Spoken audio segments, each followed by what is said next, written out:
so much. Thank you very much, Hani and Dani. And now we can start with our panel debate. But before, we would like to share some information about the panelists. So as I said before, we have Cecilia Milesi, Helen Perold, Helke, Espe, and Ratherford Mwaruta. Cecilia is a Latin American sociologist with over 25 years of experience providing strategic advice to multilateral organizations, grant makers, non-governmental organizations, and social movements in Latin America, Africa, Asia, and Europe, with a vision to create a world of dignity for all. Helen is a South Africa independent social research consultant, evaluator, publisher, and strategist who has worked in the fields of volunteering, active citizenship, youth development, and community service for over 30 years. Her experience includes development on foreign public policies, on volunteering and civic service, participation in multiple international conferences, and the production of 30 research publications in this field. Helge, as a sociologist and social scientist from the University of Oslo and an urban and regional planner, will share his expertise as a senior advisor to NOREC. NOREC stands for Norwegian Agency for Exchange Cooperation. And Ratherford has more than 25 years hands-on experience on grassroots programs at national and international level with the Zimbabwe Workers Association, with CCIVS and Southern Africa Workers Cooperation, presently working on the operationalization of the Pan-Africa Volunteer Platform Network of African volunteer organizations. Okay, so these are our panelists, and we already shared some details and information about decolonization. I would like to invite Ratherford for just 2 minutes to better understand the context. So, Ratherford, why is decolonization so important for the IVS movement? Just 2 minutes to better understand. Thank you very much, Mauro. I think that's a very important question. Why decolonization now after 75 years? After we have walked this journey of 75 years, we realized that we need to have self-reflection. And after doing the self-reflection, we also recognize that within our practices, we are also doing some activities which are actually reinforcing colonial tendencies, such as the funding mechanism, which we want to decolonize. The funding mechanism, if you want to have a lot of conditions, it's very difficult for a very small community-based organization to get access to those funding.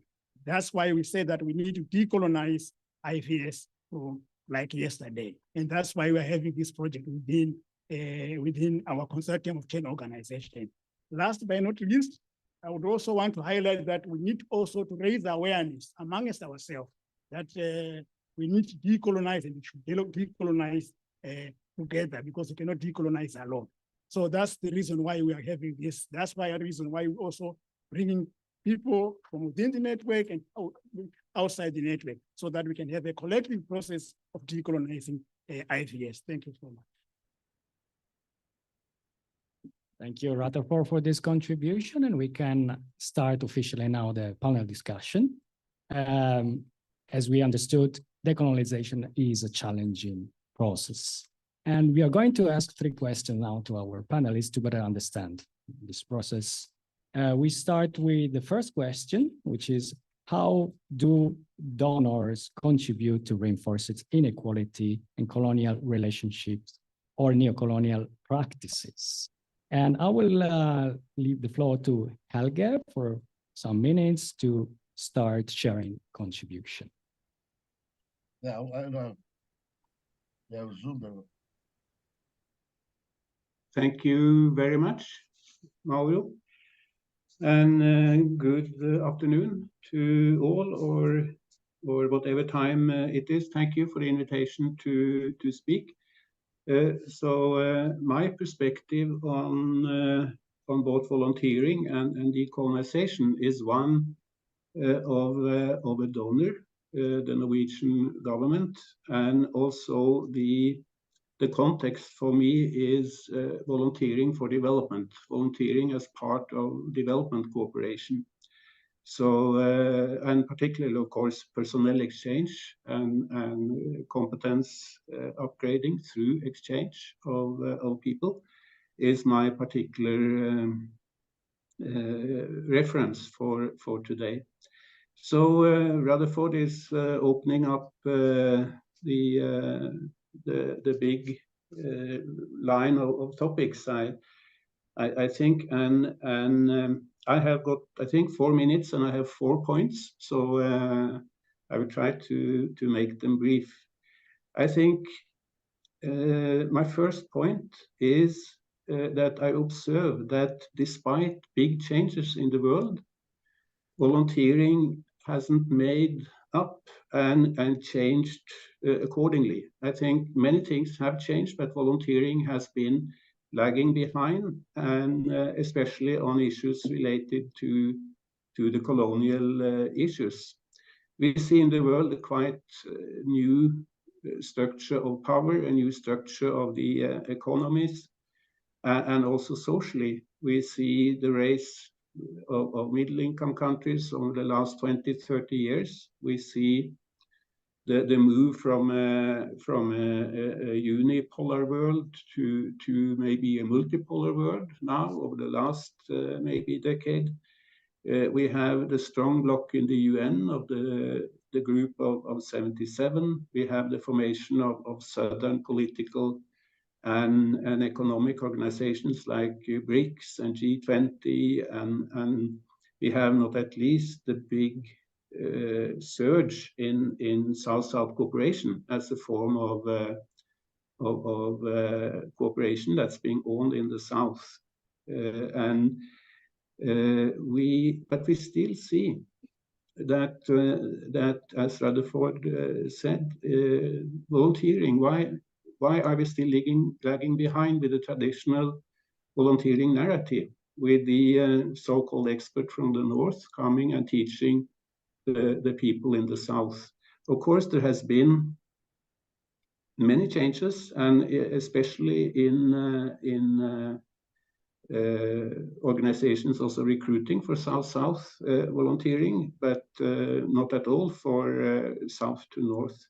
So my question is why? Why isn't this happening? Why is not volunteering coming up? So my second point will be to state that this is not happening fully because of the particular history and structure of volunteering, which in its roots may still be colonial. The volunteering industry has a structure that really maintains the old relationships as the world was like it was 30 years ago.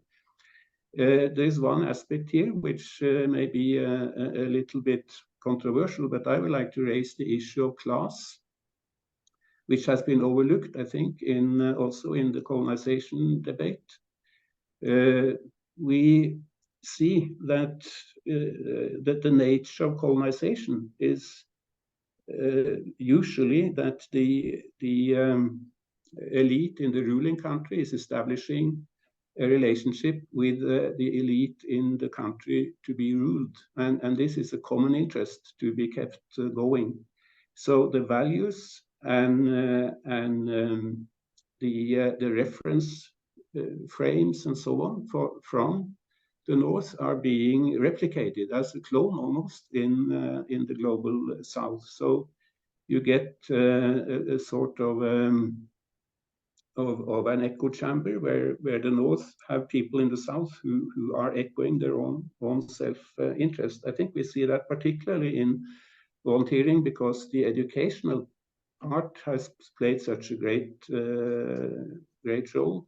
People in the North and South have the same educational background now. They have great schools and great people also in the South, but volunteering remains a sort of alliance between those better off, and is very often alienated from practical skills, vocational skills, and so on. So in many ways, the traditional volunteering agencies have transmitted the middle class ideas and values to the South and are still echoing them today. So we remain with the sort of structural imbalance there. My third point would be that for all the very good things about the SDGs, it has also been used, I can see, as a sort of a legitimacy for people from the north to come and help people in the south with achieving the SDGs, because that can only be good, can't it? We only want to help, and we only want all countries to achieve the SDGs. And because they have achieved some kind of a neutral status. So I very seldomly see the SDGs analyzed in this perspective of colonization, but maybe we should do that more openly. So, and this happens even if the people on the ground feel very, they don't like to say that they contribute to reinforce the colonial narrative, because they are do-gooders, as we can say. They are enthusiastic. They want to forward the interest of oppressed people, and they really want to do good and also to help countries to achieve the NDGs. But in a way, they overlook the structural aspect, like the words of Ivan Illich long ago. You will not help anybody with your good intentions. The road to hell is paved with good intentions, said Ivan Illich. So my last point within the 4 minutes would be that we also have to look at colonization not only of practices and so on, but also the colonization in a way of mindset. And then I'm in particular thinking about taking the roles as teachers and learners. It seems that a matter of course that when two volunteers from two countries come together, the donor country is those people are the teachers and they hold knowledge, and the other one is the recipient and the learner. And it seems they would hold no relevant knowledge even for their own situations. And that even happens in the case of NOREC often, that even we have many volunteers from the global south into Norway. But still, they will often feel that the reference is that they are there to learn and not to contribute, and that also would be the usual Norwegian sense of things. So this is a sort of a mindset that also has to be overcome, and that's what we all have to work for that. So this would just be a few initial points, and thank you for now, and we'll talk more later. Thanks. Thank you very much, Helge. You brought up some very interesting issue and topics, and I would like to address the same question now to Helen. And so Helen, now I will leave the floor to you to share your contribution on the same questions.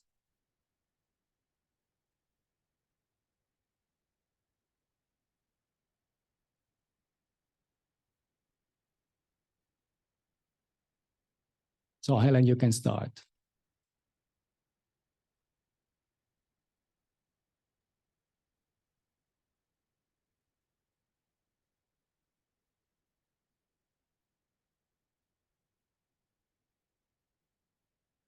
Helen, can you hear us?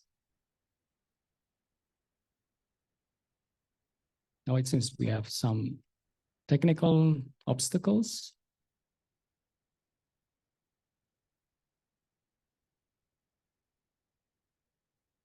Helen, you're on mute. We cannot hear you.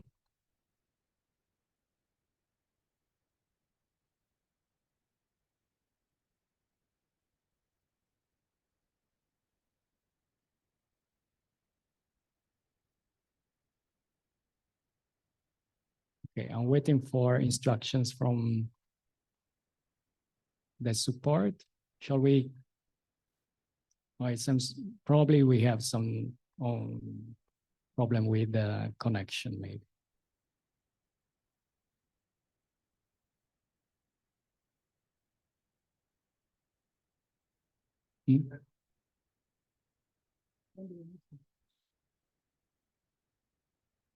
Yeah, the image is present.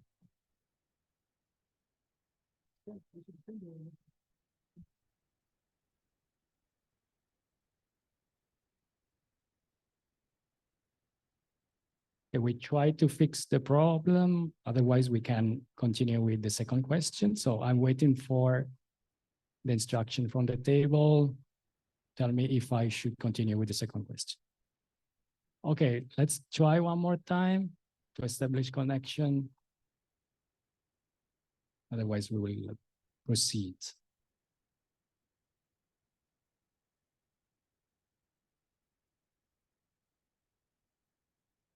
So, Helen, can you unmute yourself? Because we cannot hear you.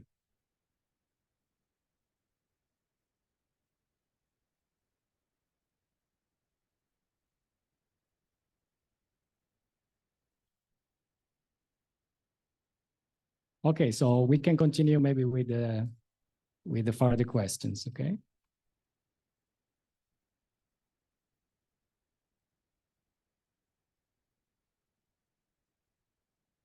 I will proceed. Ingrid? Okay, let's wait.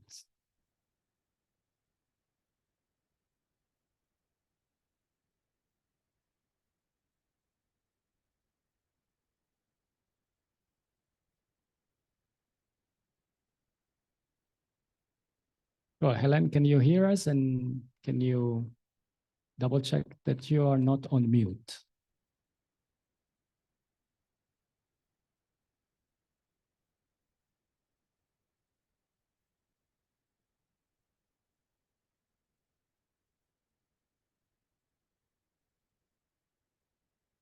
I continue, okay. We will try to fix the problem with Helen. In the meantime, we can proceed with the second question. We apologize for these technical obstacles. It's a hybrid conference, so these things might happen.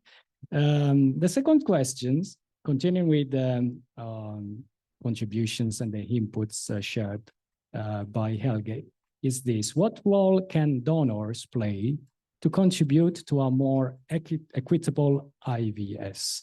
And I will leave the floor to Cecilia to answer this second question. So please, Cecilia, you can start. Can you hear me? Yes. I hope I don't have the same problem. Yes, we're very glad that we can hear you. So please. Yeah, cool. So it's really nice to be joining this meeting. Thank you so much for the invitation. Obviously, I know a few of you, as I've been an active member of CCIVS. You may recall, some of you may know or may recall that I started Subir al Sur, which is an Argentinian voluntary organization that is now part of CES Foundation, which is the member of CCIVS. And of course, as an Argentine sociologist trying to set up a voluntary organization from the Global South, you can imagine all the struggles that we went through and that we are going through, as I'm now part of the advisory board of Subir al Sur in setting up and in running volunteering programs that really make sense in our context and look to transform very difficult issues we face in Argentina, in the Global South, in Latin America in particular. Now I set up a Global Change Center, which is a South-South platforms, bringing together organizations, leaders, think tanks, including Subir al Sur. So basically my input will be based on the experience that I have had over the years with Subir al Sur, but also as an advocate of South-South cooperation and decolonization, where I've been an advisor for several years, perhaps now more focusing in the last decade on South-South cooperation and decolonization, also working for the United Nations. But above all, I think I'm a woman and I'm a Latin American that is really trying to raise the voices of the global South. And as I said, disrupting the system, sometimes from outside, sometimes from within, sometimes on the margins of different organizations and processes. So that's a little bit about me. I think you needed to know who I am and where is my opinions are coming from.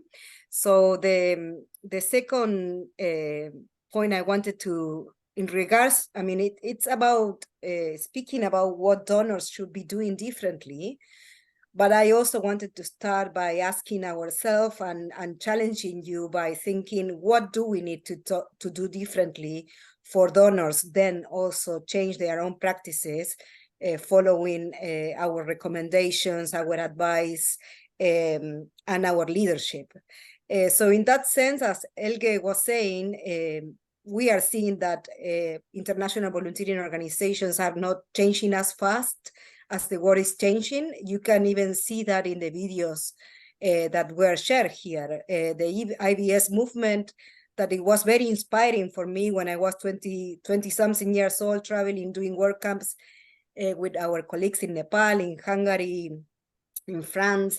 It's amazing, but it's really been something that is rooted in the experience of the Second World War and of leaders that were trying to bring people together after that particular world, when still most of the countries in Asia and Africa were colonized and didn't exist, and then only started existing when the European powers decided how to divide different countries, regions, and we are suffering the consequences of those policy decisions today. So I think we need to contextualize that the creation of a movement, it's very much rooted in a colonial history and the history of the Second World War. But if we want to discuss about decolonizing IVS, then we need to start with the history of the Global South, with our own stories, our own narrative, and our own demands and needs. This is very important when you approach designing a program with South-South cooperation principles. It has to be demand-driven. It has to be based on the priorities and the context-relevant priorities that are set by the countries in the Global South.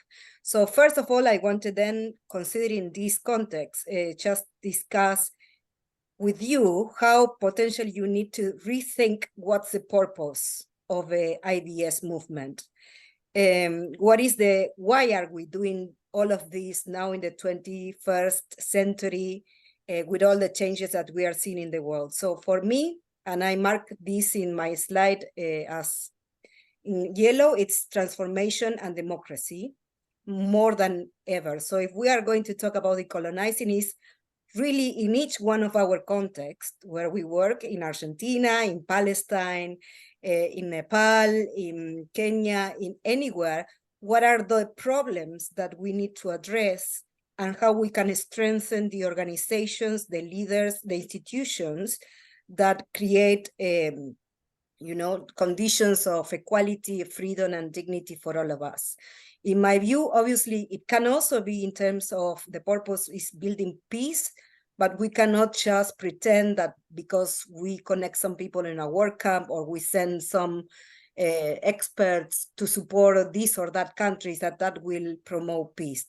For me, each one of the projects have to be really rooted in understanding what are the problems, the dynamics, and the funding that is necessary to address those problems, and then, as a modality, see how a volunteer, either local, either from the same region, either from another country in the Global South or in the Global North, can support that political transformation locally. So as Helge was also saying, technical assistance was a big part of the volunteering movement. I would say that if we work with this idea that transformation is more important than anything in a decolonial work, then that technical assistance cannot replace local local professionals cannot create, take the jobs of other people, but it have to be really identified as a gap that in which that particular country or organization really need assistance. It's preferable that there is no support at all, because it just creates a conflict and more tensions with local professionals, local experts, and local organizations. So in a way, in a nutshell, what I would say, the colonial is transforming the unfair power dynamics, and for that we need to look at the context, the local context and the local demand.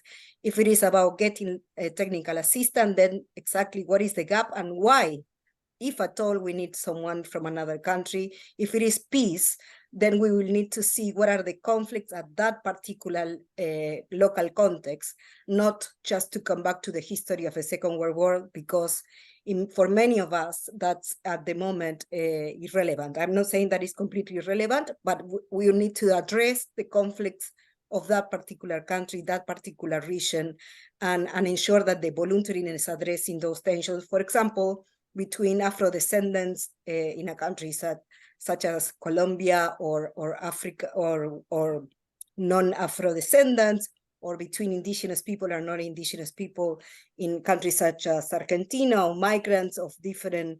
So it's really very much and looking at that particular reality on the ground in each of our countries and identifying freely what are those priorities. So that's in regards to the purpose, if we want to have a, emancipatory approach to volunteering. The second one is looking at the budget. So after you have established what is your purpose and what you could do to change the reality that you have identified is necessary to change, to improve, transform the unfair power dynamics, then you need to tell a story, what you can do to change those unfair situations. And I would argue that a budget, it's where you can see a lot of a story of what are the priorities. At the moment, and I just put in this summary table what it might be a reality for all of you, and I hope that this is what we need to work with the donors, is that, for example, there are absolutely no funds for local volunteering organizations. We basically need to get a little bit of funding here and there, just if we host a volunteer and using the fees just for that. I'm sorry, I'm taking too long, no? Or Yes. I'm listening a noise. No, it would be good if you can wrap up now, because we have. Okay, so panel. basically, just in a nutshell, and I'm not saying nothing new, but talking about donors, there is no funds for local volunteering organizations. There is no funds for the programming infrastructure that requires for local organizations to support long-term programming.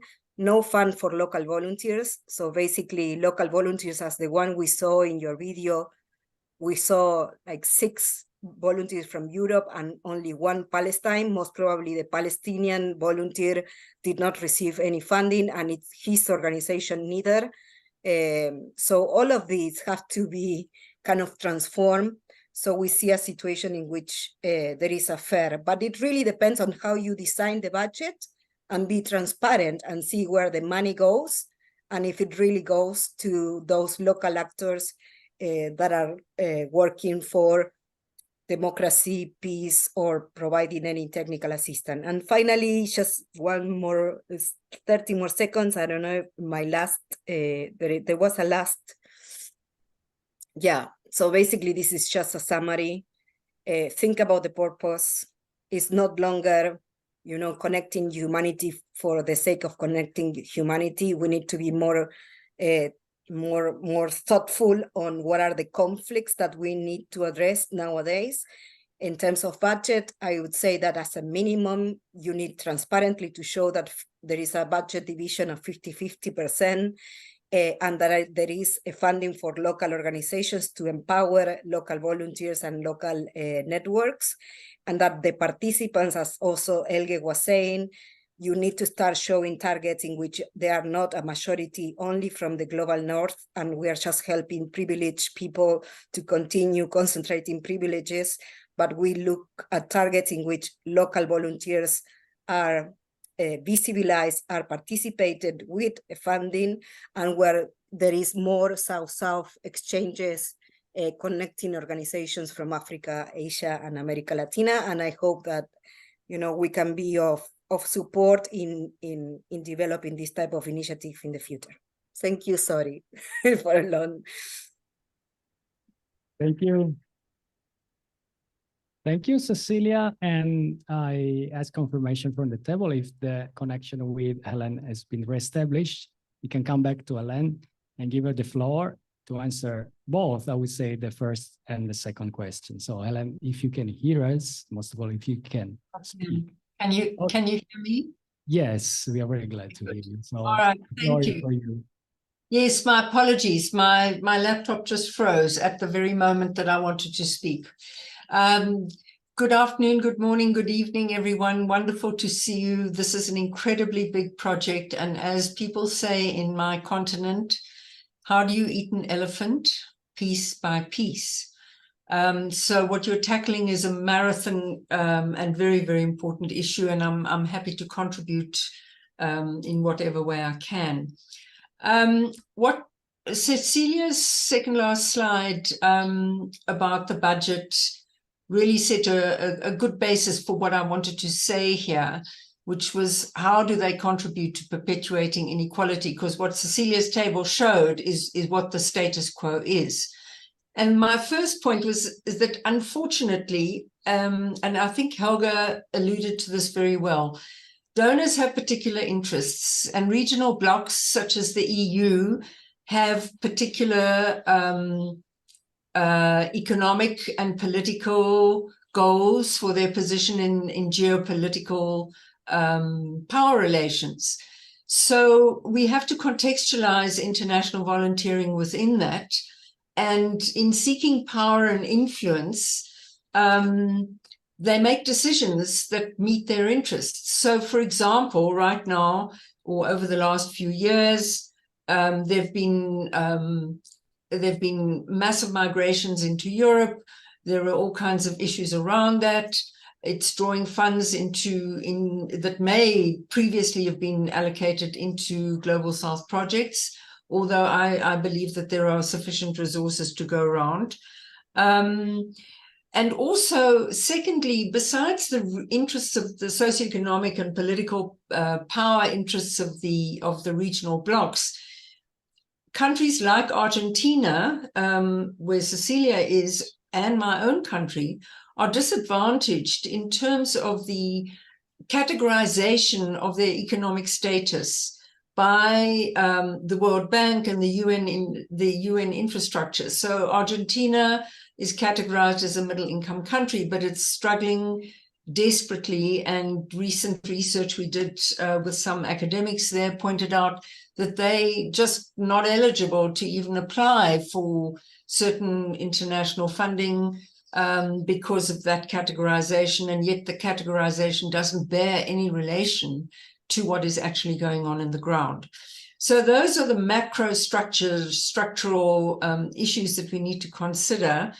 The second point I just wanted to make around that first bullet is that in the international volunteering space, for the very reasons that Helge outlined about the colonial perspectives that continue to get perpetuated, the issue of domestic public engagement is a major aim of international volunteering. So governments are very concerned about justifying their international volunteering program to their voters and their domestic publics, because that's where the taxes are being paid. So they do so in terms of bolstering the idea that their northern Western-based skills, professional skills and others, knowledge, are needed in the South. And you get this imbalance that's projected, and even when they give Southern voices the time of day in their media, it's always contextualized with that view of that people carry with them in the global North. They see the world according to the way they make it. So I think we need to remember that governments that are funding international volunteering are also perpetuating these constructs in the interests of meeting their own domestic public engagement interests. The second point, very briefly, and it came up in one of the points on the chat from someone in Uganda, is this issue of lack of belief and trust in African competence, in my case, and in other countries and regions in the global south, which is basically has racist underpinnings and continues to perpetuate. And thank you, Helge, for mentioning that given the long period that has now transpired since liberation and the decolonization, well, the liberation of the countries previously colonized, there is still this belief that the pediatricians in Tanzania are not as good as the pediatricians in Scandinavia or in America. And yet there's nothing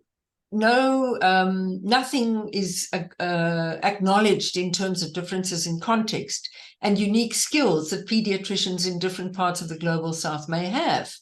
So there's no room for meeting of minds while you have that master-servant kind of attitude that is intensely racist when it's taken from northern countries, which are mainly white, and then translated into how they think of people in different parts of the global south. I won't go on about that, but finally, the last point here is that many donors do not practice what they demand of recipients. So they require people making applications for funds to be transparent, to be accountable, to monitor and report and all of that. But the donors themselves don't feel the need to be transparent or demonstrate how the accountability is going to work. It's all very much behind closed doors, and there's no way in which the common interests can be discussed. So if I may, Mauro, just move on then to what can be done to create more equitable funding practices, and that's the next slide, Ingrid, or I'm not sure who's managing the slides. Yeah, just 2 points. The first is that I believe that we need to be much more strategic in seeking funds around common interests. We need to, from the Global South perspective, diversify and know and learn about the funding opportunities that might occur through multi-stakeholder cooperation and collaboration. And by that, I mean looking at where is a convergence of interests between my government, for example, and some of the large international volunteering sending agencies, other entities that are interested in participating in the same development. For example, if we need infrastructure development around IT in our country, or in Zimbabwe, as I discussed recently with Pamela, the volunteer organization on the ground in Zimbabwe may be working with women in rural areas around digital literacy and empowerment, but they're using 2G bandwidth phones, and they cannot link in with the internet, and they need much better infrastructure. So there has to be some convergence between IT companies, the government of the country, international donors who are interested in supporting this kind of infrastructure development, through which that multi-stakeholder collaboration can, in fact, start triggering a flow of funds that service both North and South-South interests and partnerships. It's also necessary, I believe, that it may be important to work towards bilaterals between governments where these might be helpful, because very often we've seen in the Global South that money is flowing not into the NGOs anymore, but more government to government. So using any leverage one can find there. And then, but very, very importantly, and I acknowledge my colleague Jacob Marty, who always makes this point, the importance of seeking out contributions from domestic sources. We have to get our own government to start contributing. We have to speak to our companies. We have to leverage the foundations in our own countries and regions, of which there are many. And then we have to also seek the contributions from our communities. These may not be financial. There may be many different kinds of contributions that can be made, but they do have to come together within a multi-stakeholder negotiation where the terms of engagement are negotiated from the word go. This cannot be a pre-negotiated or decided agenda and we are then invited to the table. That's never going to work. And we have to keep resisting that and finding in clever ways to get around that and be strategic. And then the last point is that it's very important to negotiate conditionalities in donor funding, because the donors are setting the conditions. And I do not believe that transformation, unfortunately, will actually be possible in one go. And we may need to work towards reforming the existing setups one step at a time, talking about accountability. Who makes decisions? Is there community or user input? Who monitors and how? And what are the outcomes? In whose interests are those? Thank you so much.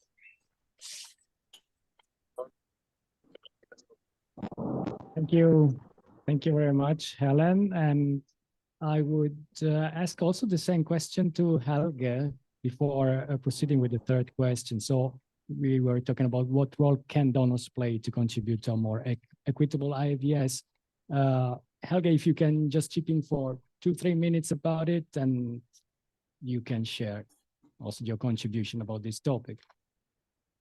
Thank you very much. Then I will have 2 slides. I have 4 points, and I had 3 minutes. You said, of course, the classical question is, what role can donors play? My point number 1 will be, I don't think donors alone can define those roles in the future. I think it's a question of what kind of roles the donors will be allowed to play around the world. And I think, as Helen is also mentioning, that relationships between the global North countries and the Southern countries will have to be negotiated on a much more equal basis. You know, the man you see here, the traditional international volunteering narrative, is hopefully on its way out. We assume that this is a Norwegian going out in the world with presumably with some knowledge in the bag. But this way of volunteering isn't really sustainable out. We have a more powerful South, a more self-confident South, and we have, as I said, instead very strong. No, please go back. And strong South-based associations and so on and so forth. So this cannot be defined by the donors alone in the future. My second point is to then discuss briefly again the concept of knowledge and how it can confuse us. And who holds the knowledge, and is there sort of lack of self-confidence in the South? So because of course they hold all kinds of relevant knowledge, but it isn't really put to the table. Let me just mention that maybe the English language is confusing us a little bit here, because to teach and to learn are 2 different words. In my native tongue, which is Norwegian, actually to teach and to learn is the same word. So we could say maybe that in my language, you cannot really distinguish these 2 roles. Knowledge is then not really a package being sent from A to B, but it is rather a dialogue between A and B, and where you have a sort of an interwoven process. Knowledge is something we produce together, and that has to be the case also in volunteer service, and we have to take that as a point of departure. My third point here, and then you can maybe take the next slide, that we have to look to several aspects of a more modern service, and one of them is where do they go, these volunteers? How is the flow of volunteers? And not only north to south, but here we have also a south to north flow of people. They have the same suit and the same bag, and hopefully they are bringing something of the same to the table. And of course, to send volunteers to the global north is not possible. The global north will say, because there are so difficult visa regulations and so on, so we can't do that. And of course, there are challenges there, but I think here again, the mindset is the main challenge. Why should they come and teach us something? It is the old colonial mindset really coming in. So for NOREC, which is actually receiving as many volunteers in Norway as we send Norwegians out, we have seen that it is a challenge, this mindset, but it's possible also to partly overcome it at least. My fourth point is to, and of course I didn't mention the South-South here, but that's an obvious flow also that donors should facilitate. My fourth point would be that it's not only a question of how people flow from here to there, but it's also a question who has laid down the guidelines, who has written the formats, the documents, and the sort of structure of the whole exchange and volunteering process. Who sits around the table? Who makes the decisions? Who is the one to decide which other one should be let in? And here it's also a question of switching roles between North and South. I gather that many of you would here automatically think, even how modern you are, that the man to the left will still represent the Norwegian and the man to the right would be maybe from South Africa, but it could be vice versa. And that is the mindset we have to have. My last point, if you allow me, Mauro, or have I always? Yes, okay. I think we cannot be totally happy until we can switch roles and still be happy. We have to be happy the day that an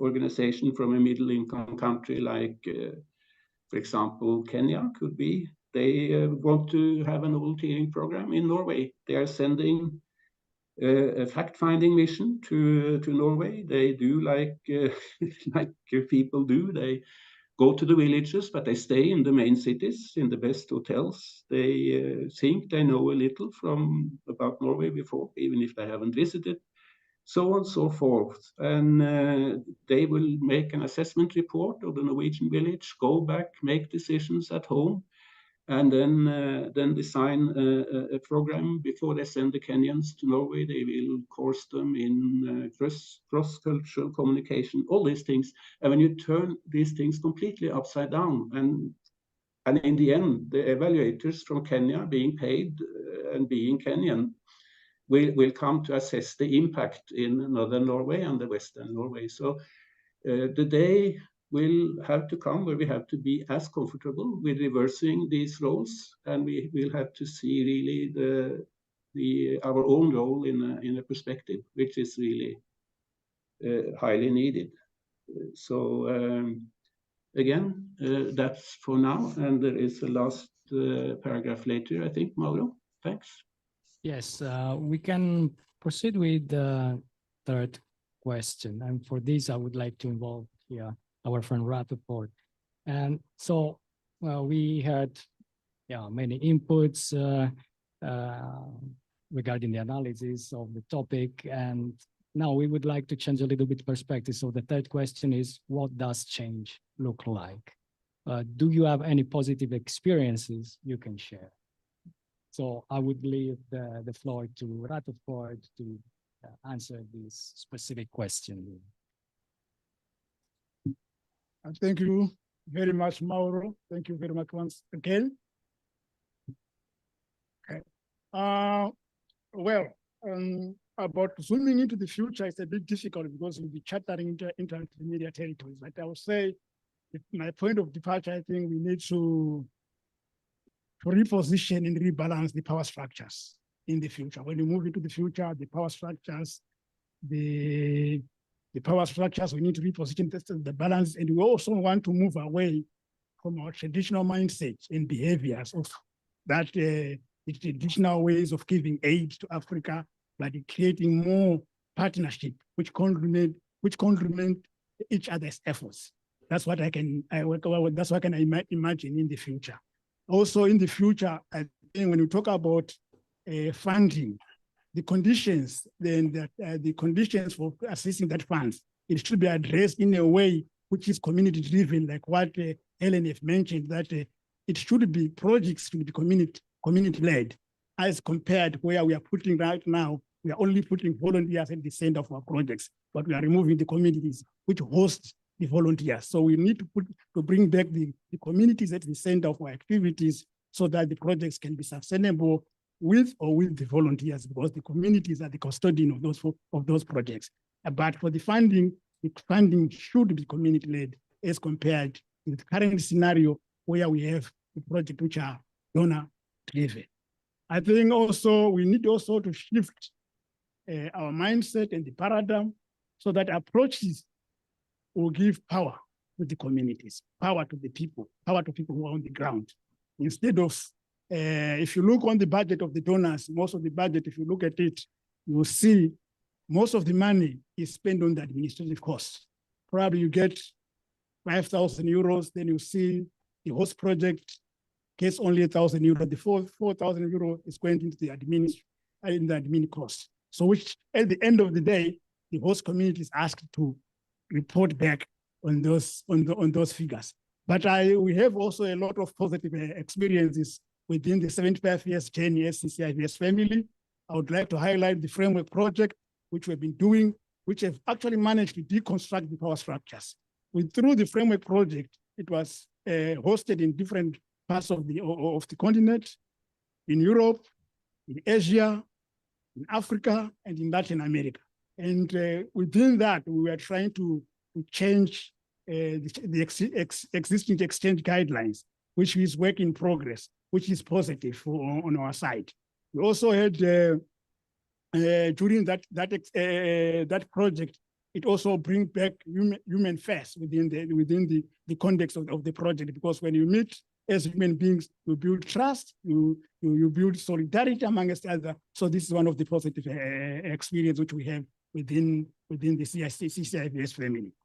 And I would like also want to talk about this project of the framework. It has also managed to transfer the knowledge, because within the framework, we also managed to invite the young people, the youth committee at every level, so that the knowledge can be transferred from the older generation to the young generation. So it was a very positive experience, and we hope in future we continue to have those kind of activities which are taken down to the community, down to the ground where the people are, instead of having activities where we don't have the beneficiaries. So it's a very positive experience on our side. And the other issue which I would like also to talk about is the donors, they also have to change this policy of the one size fits all when they are coming to, when they are tailor-made their funding guidelines. They should let the community do the leading process. I thank you.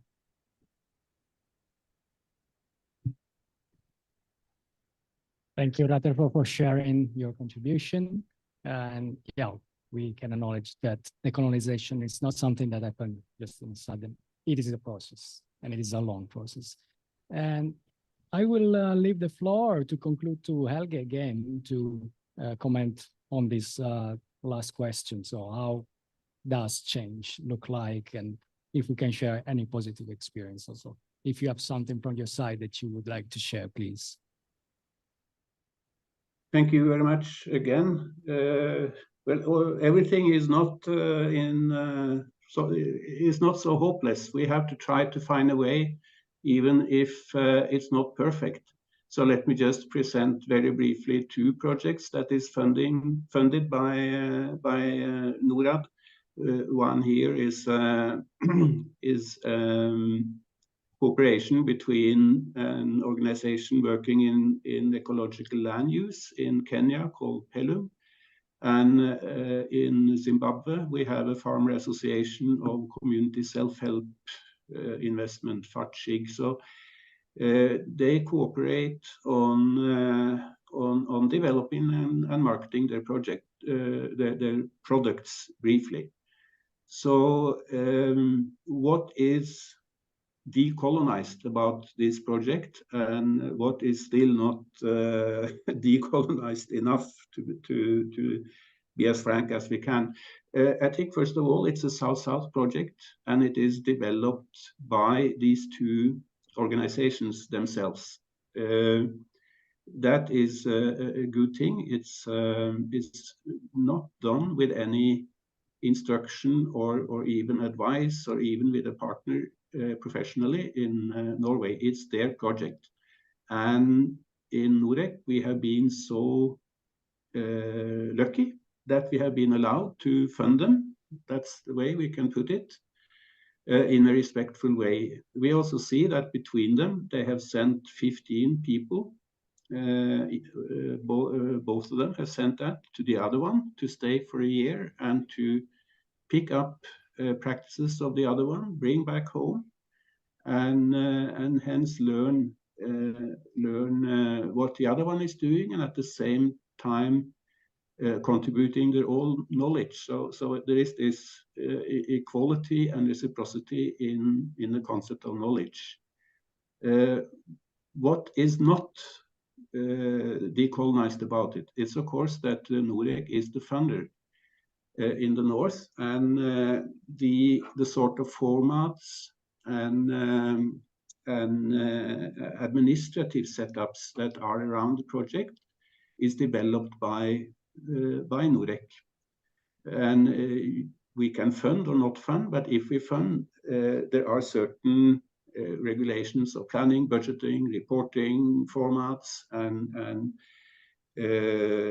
of course audit and evaluations and all that. These are rules set down in an agreement. So they are using formats developed by us, which is a condition for funding. So that is still, in a way, a power kept by the Northern Agency. On the other hand, they have decided, they administer the project between them. One of them, or they change who shall be the key link to us in Norway for the next year. And so it's gone some way. The training that is 15 times 2, 30 people have been on, has been done partly by NOREC resources and partly by local experts. So it's not fully decolonized either, but it is a bit on the way.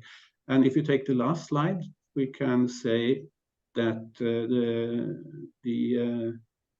when it comes to the decolonizing aspect, it is about the same. This is between, it's a health cooperation between Uganda and Kenya. The knowledge is local, the project is owned locally, and they have exchanged 10 one way and 8 the other way, and they own the project. We have been happy to fund it, and it's within the SDGs and so on. But still, again, of course, we have a role as a funder that I talked about. So I think it was Helen who quoted Jacob Matty just now and said that Jacob's aim is that you can't have really a decolonized volunteering service until you also have the finance and the donor in the south. And I would completely agree about that, and because then you also keep the sort of defining power over the project in the south. And why shouldn't it be like that? I mean, the growth of the middle-income countries have been so immense, and many of these countries are actually funding international development projects in other southern countries. I mean, so many countries in the south have now an international development department in their own structure.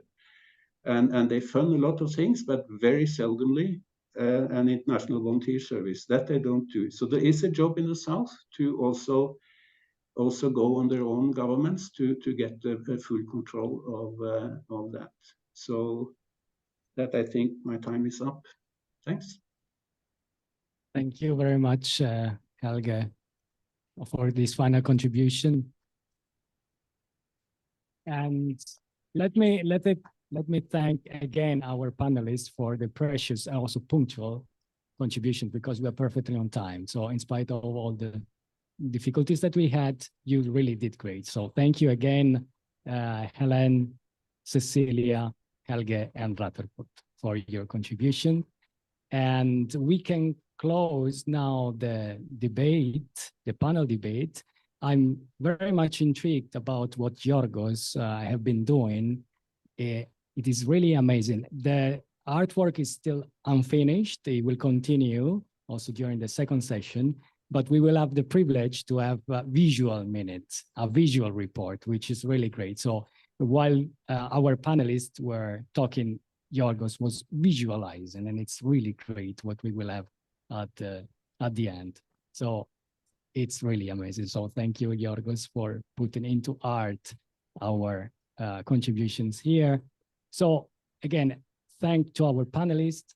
Thank you for your attention, but it is not finished yet. Now we will have a short break, 15-minute breaks, and then we will engage in discussion, not in hybrid format, but in parallel format. So the online participants will be invited by Anita and facilitated by her in breakout rooms to further discuss. And our participants here will be facilitated by Kate. But these after a 15-minute break.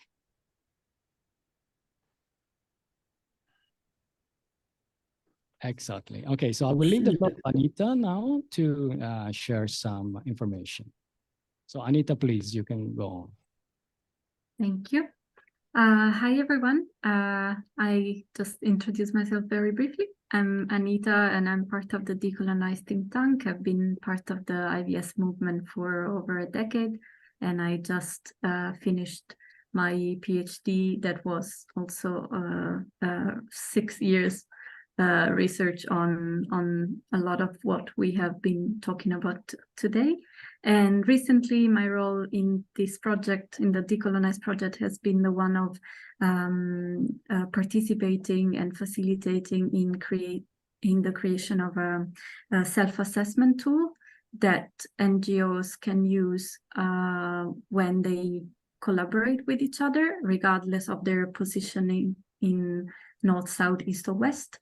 And also to self-evaluate projects that may have already in place.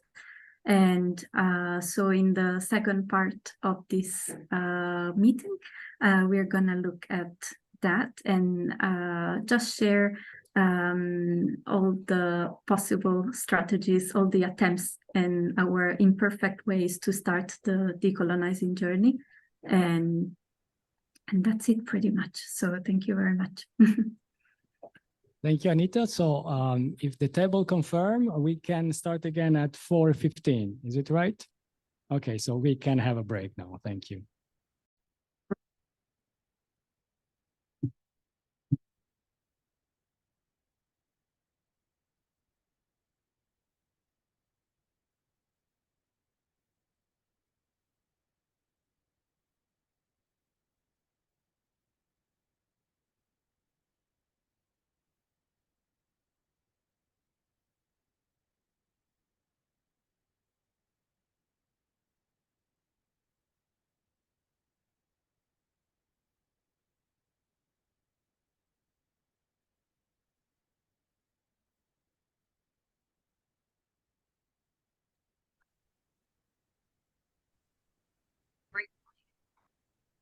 This was so abrupt.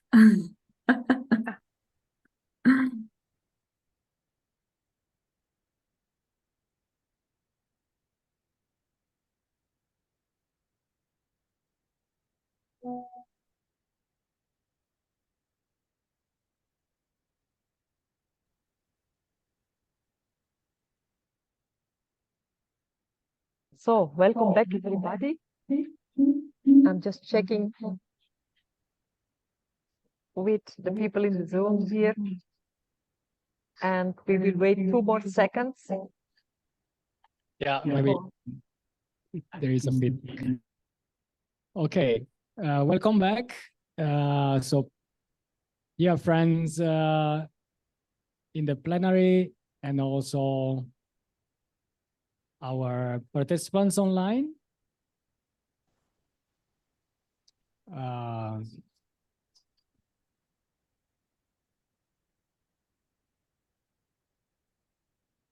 Okay.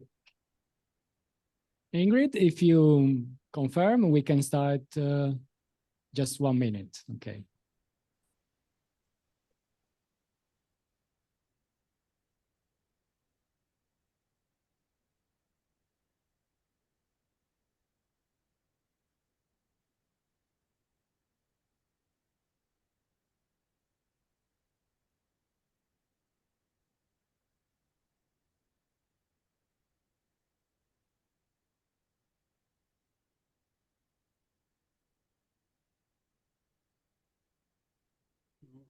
So we can start sharing the conclusions, the results from the online breakout rooms, and then we will share also our conclusions, and we will see also together the final artwork from Yorgos. So I will leave the floor to the online platform.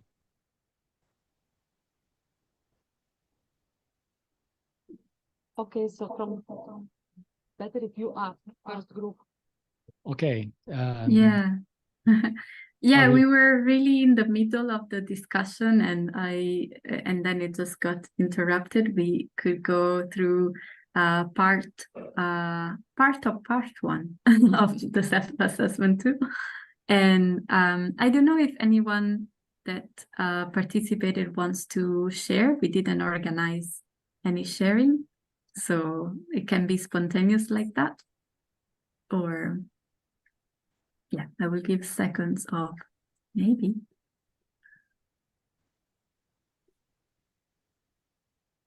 3, 2, 1. Just say no so that I know I can go. I can just do a quick sharing. So Thank you. Thanks, Anita, for sharing as well. And I think like her research really focused on a very global audience.